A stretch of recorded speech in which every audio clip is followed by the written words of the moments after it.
Hello Virgo. So I finished up that special twin flame reading for you guys, and Archangel Michael came through and said that I actually need to do a kind of like an educational message to help everyone.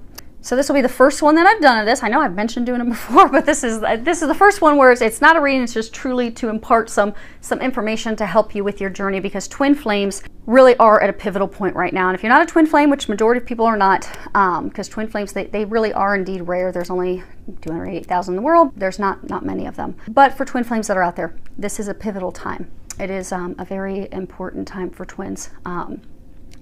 Union is upon us, union is starting to occur, but there are some things that, because we are in the midst of our timeline. Twin flames are, so there is a timeline. Most of us will actually be in union. The schedule is to have everybody, or, there's going to be some outliers, but in order for that to occur, there's a bunch of healing that has to happen. But for others, everybody has a different timeline. It's not going to happen at the same time for everybody. And that's because we all have different things that we're learning, different things that we're developing, growing, healing, releasing. But one of the things that's a block, in that video I mentioned that things are not what they seem in your union, and that many twin flame unions will have a third party involved in their union. But it's not what you think more times than not. It's not what you think. Typically, these are situations where it's a lover, a partner, a spouse, ex-spouse. But a lot of times it's a partner that it's like an ex, but they keep bouncing back to that person. And what tends to happen is, now these are the norms, there are going to be things outside the norm, but typically what happens, if there is a third party involved, he will continue to go back to this ex, this person of his, and can't seem to break the ties with that person. Well, meanwhile, the divine feminine's like, what in the world? He's a cheater, he's lying, he's deceiving me. Well, not lying, because he won't come right out and lie. He just won't share the details of what's going on. But he'll just keep disappearing and keep going back to this person. And it doesn't make sense. But what I found with all my clients and my own experiences is that things really are not what they seem. What you'll find, and not what they seem, in a couple different areas. So there's like the physical area.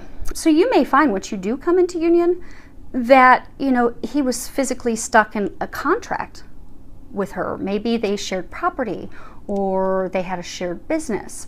For some, there's like shared estates. Like a family member had passed and there was a shared estate, but he had to continue to play nice and be in this agreement to get his portion of the estate. But there's truly a contract, a binding contract that kept him stuck. Now with many of the others, what you'll find is, you might find both actually with some of them, but you'll find it's actually a spiritual contract that keeps him stuck. And it's usually a contract with a feminine. And it's funny because the feminine, and I have all these clients, and there are some actually true males that are actually the divine feminine. They open up first. But they get so frustrated, why do they keep going back to that person? And why won't they break themselves free? And why don't they see what this is? And they really get mad at their twin, and they get mad at that person. Because they're like, oh my gosh, this person's really wrecking their life. They're keeping this from moving forward. They're keeping us all stuck. Because what you'll find with twins is when you have things stuck in the union, other areas of your life get stuck too. Now, bear in mind, divine timing is at play. So they will often have you hanging, suspended, stuck in a moment, while they're taking care of other things for you, for them, for the other parties involved, because there's a lot of factors. But you'll be stuck, and you'll be like, why is this person impacting our union? What in the world is going on? But I have found with nearly all of my clients in that situation, as well as myself, that it's actually the contract with the divine feminine from a past life, and then that person is now with your twin in this lifetime. To share a little bit of my experience, so my twin kept going back to an ex of his, and if you would have asked him, he'd probably be like, I don't know why I keep going back. It's not good. I don't understand. I don't know why, but I feel obligated, or I feel stuck. He probably kind of felt a sense of like being controlled, like pulled back to that, and not understanding why. So I had a past life regression 4.5 years ago, and this woman had done this past life regression, and it was a life of mine, and I had this husband, and our child had drowned at a very early age, about 5 years old, and then this husband of mine was like leaning over my face as I was passing away, also very young myself, saying that he was never going to let me go. I'm never letting you go. So the woman that had done my regression was asking me a bunch of questions, and I wasn't giving her answers, and so she said to me, whatever it is with this lifetime, is going to have to be healed and released, and you are going to figure it out, and you are going to heal and release it. But that is why you are stuck in every area of your life, because of what happened in that lifetime. So you need to figure it out in order to move forward. And so here I am like, no, that's why I paid you to help me figure it out. But there was no information coming from me on that. She said, nope, it's all on you. You've got to figure it out. So fast forward, probably about 1.5 years ago. Oh my gosh, probably almost 2 years now. I was doing dishes, and typically Jesus will come in and tell me I have to cancel a soul contract with someone when I'm doing dishes. So I was told that I had to cancel a soul contract with someone. And so I said, okay, and I sat down, and in comes this husband of mine from that lifetime.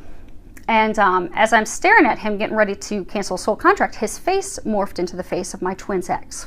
I went to proceed forward because when you do soul contract cancellations, you ask that person if they would like to cancel the contract with you. If they say no, you just let them know you're going to proceed and move forward, and it will still be effective. So I asked her if he wanted to cancel a soul contract with me, and she said no. She was very angry, furious. And I said, well, okay, I respect that, but I'm going to cancel it. And so did that. So I thought it was effective, but it wasn't. It did what it was supposed to at that time, but it was not completely over yet. So I was told, again, doing dishes, it's always like I'm always zoning out. It must be because I zone out and I stare out the glass doors and they catch me. But again, Jesus popped in and he said, it's time, child. And I'm like, it's time for what? It's time to end a soul contract. And I'm like, oh, okay. And so I sit down, and I had never seen this past life of mine in its entirety. Because what happens is people are always like, oh, I want to learn about my past lives and I want to do past life regressions. They will not allow you to see your past lives unless there's something you have not learned from that or something you need to heal from that. Because if you've learned everything from that life and you've released it, there's no need to go back and relive it and see it. But they will bring those lifetime experiences to you if you have not healed them at the moment that it is time for you to heal and release it in order to move forward. So I sit down and they finally show me this past life in its entirety. And this husband of mine was very physically abusive, verbally, sexually abusive, not just with me, but also with our young child. And he had let our child drown on purpose. And he was glad that our child drowned. Well, our child is my twin flame. But he was very cruel. And within 1.5 years or so of our child drowning, I passed on as well from a broken heart. And that's why he was very angry when he was leaning over me when I was, crossing over to the other side. So fast forward, that husband of my lifetime, our child, which is my twin, that he let drown, is now his ex in this lifetime. And it's not her. It's this dark thing. So they finish showing me this lifetime, and then they bring my twin in, and I can always tell there's going to be something dark when I've got Jesus on one side and Archangel Michael on the other, because at that point I had started doing depossessions. And so I was asking them, after it was all done, why did you guys let me think that this was effective when we did this, 1.5 years earlier? And they're like, well, because you were not yet ready to handle something this dark. But now you're ready. And I saw why, because they brought in my twin, and then they brought her in, which was the husband. And same thing, I got to see this husband of that lifetime morphed into her and all of her features, but then I got to see this demonic reptilian thing that was possessing her, that was controlling him, controlling me, that past lifetime and this lifetime. So I had to do a depossession because it wasn't her. I mean, typically if someone has a lot of anger and things, it's because there's something possessing them, something inside of them that's doing that, because we are made in the likeness of God. We are of love. So if it's not of love, there's something else causing that for that person. And once the depossession was done, I went over to help her up. She didn't know who I was. She didn't know who he was. Let her know that we love you. We're old friends. We're here to help. Asked her if she would be willing to cancel the soul contract with us. She was very amicable. She's like, well, yeah, let's do that. And so we finally canceled the soul contract. And at that point, Jesus said, it's finally over. It's finally done. Finally finished. And I don't know from his end what they did, because I didn't share that with him. Now, for all I know, on his end, he probably realized around November, December when that happened, that he was finally able to start disentangling himself from her. Whereas in all these years in the past, he couldn't do it and couldn't even explain. If you would ask him, he probably could not even explain why. I just feel stuck. I don't know why I can't free myself from this. But at that point, he probably had the relief to be able to finally start freeing himself. Because the interesting thing is, it sounds woo-woo and spiritual out there, but when there is a depossession that has to happen, it really does physically impact the person's life and those around them. My first depossession was actually with a close family member of mine. And I had for a long time kept having to cut these cords between her and I, because I would just feel overwhelmed with this anger. And I even asked her about it at one point. I said, do you sometimes just feel overwhelmed with anger and fury and just being filled with hatred and anger? And she's like, yeah, I do. And I don't know why. And I don't know what to do about it. And I'm like, okay, well, I just had to continue to cut the cords. And one day I was told I had to sit down and do a soul contract cancellation. So I sat down, at Jesus on one side, Archangel Michael on the other.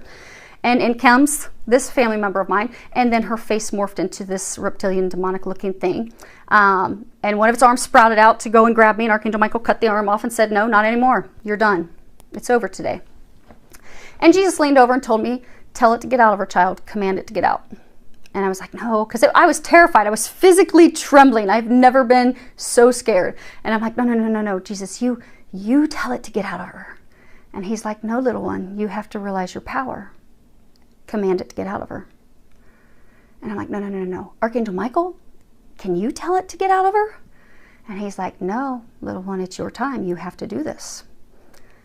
I'm like, okay.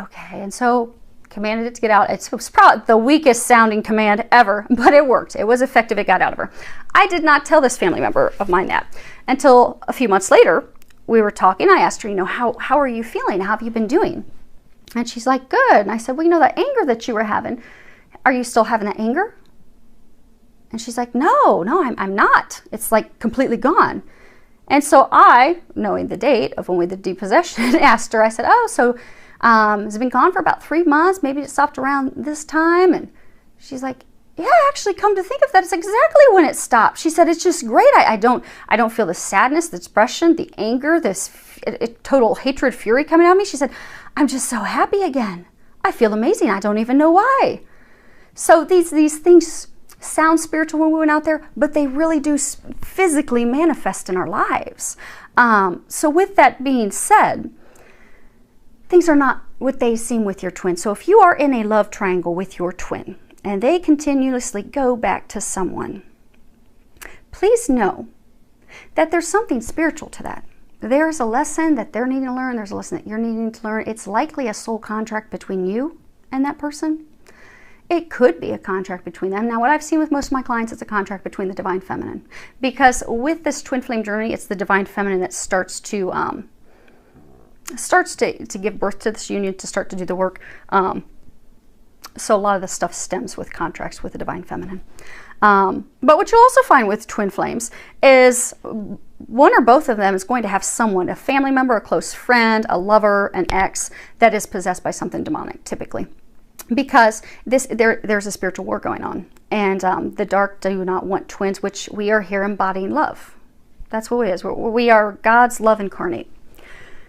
There's a spiritual war going on. Dark does not want that love to be spread. So they will attach to your loved ones to try and stop that from happening. So you will find that. So with that being said, things are not what they seem. So if you're in a love triangle,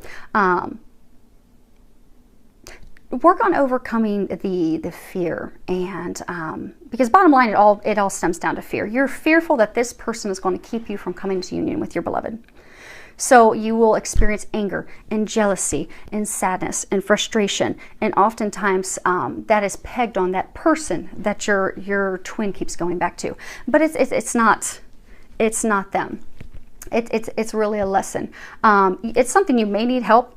You may need a professional healer to help you and assist you with that. But if you're not to that point and you're not being guided to do those things yet, at least be able to overcome those emotions and come from a place of unconditional love and understanding, and know that this is, when the time is right, you will discover what that lesson is. That is to free the two of you from that when the time is right. And send that person's, whoever they have that soul contract with, send that person love, because they are helping you grow. They're helping your twin grow. It may not seem like it the way it's physically manifesting, that this person keeps going back to them, that you love and want to be with, but they are a soulmate of his and yours. Because soulmates, you know, soulmates are across the board. You can have soulmates that are lovers, family members, friends, but you also have soulmates that their purpose truly is to come into your life and turn it upside down and cause you a lot of turbulence and heartache and challenges, but that's with the intent that the agreement you made on the other side was so that it would help you grow and evolve. And if the person is, if it is something where there is a possession, something that needs to be removed, something that's attached to them, it's not that person that's making them act that way, that's got everyone stuck. It's not that person. That person's love too. So just keep that in mind. So if you're stuck in a love triangle, just keep that in mind. Come from a place of love. Try to overcome those feelings, those emotions, because things truly are not what they seem. And along your journey, you'll be given the steps, and that's why it's very important to listen to the steps that you're being guided. And if you don't hear Jesus and Angels chat, because we all have different clair skills, different psychic skills. Some of us are seers, some of us are knowers. True twin flames, you're going to have a strong psychic gift. Mine is hearing. I hear them chat all day long. But you may be a seer. So maybe you're getting images of what your next step is. You may not be ready yet to remove from this triangle. Because they may be wanting you to focus on opening up maybe your spiritual gifts so you can do a spiritual practice at some point. Or maybe they're trying to get you physically relocated. They're trying to get you to move. So they're not having your focus on this connection, this union yet, because it's more important for them to have you doing something else. So whatever signs they're giving you, act on those signs. Take those steps, because that's the perfect thing that you're supposed to be doing at that moment. Because it's kind of like a puzzle. All the pieces have to fall in. Kind of like with that soul contract cancellation. I thought it was done a couple years ago. No, that was just the little part that had to be done then. And whatever it was doing, because it obviously wasn't, well, from my knowing, it was not impacting me, but it was doing something to help him. But it wasn't complete. But they will have you do what is meant to happen at that time to put that puzzle piece in. So things will fall in as they're perfectly timed, as they're perfectly meant to. All you need to do is follow the steps and really truly come from a place of unconditional love, knowing that if there really is a love triangle, things really aren't what they seem. It's going to be okay when the time is right, and just keep praying and asking for the guidance. So I hope that helps all of you. Filled with a lot of love, joy, and blessings.